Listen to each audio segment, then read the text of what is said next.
Welcome to the how-to video managing data on the Sonosite MT. To prevent data loss, we recommend you regularly export your data. We have a couple of options to do this.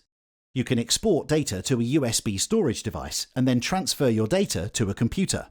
Or you can connect your system to a DICOM archiver. To export data to a USB storage device, first connect the device to your system. Now choose your USB device preferences. From the System menu, tap System Settings, then select USB. Choose the format you would like your images to be exported in, such as JPEG.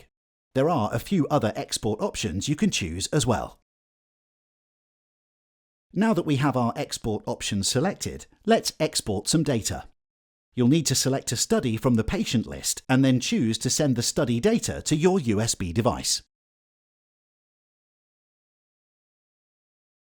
On the bottom of the screen, you'll see a notification that the export is in progress.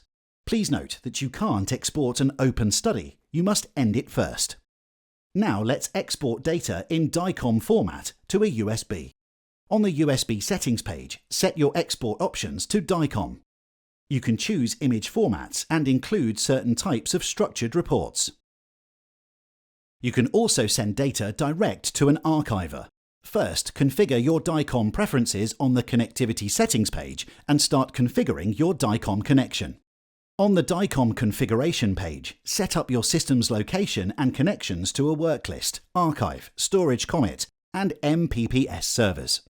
If you have any questions, talk to your DICOM or IT administrator. If you are an administrative user, you have the option of importing a DICOM setup from a USB device. When you configure your system's location, you can also select wireless connectivity options. If you have issues exporting your data, check your DICOM and export settings like the IP address, AE title, and port number. For further assistance, you can send your system's log file to Fujifilm Sonosite Technical Support. Now it's time for you to explore on your own. Watch the how-to videos on the Sonosite Institute, or refer to the System User Guide for more information.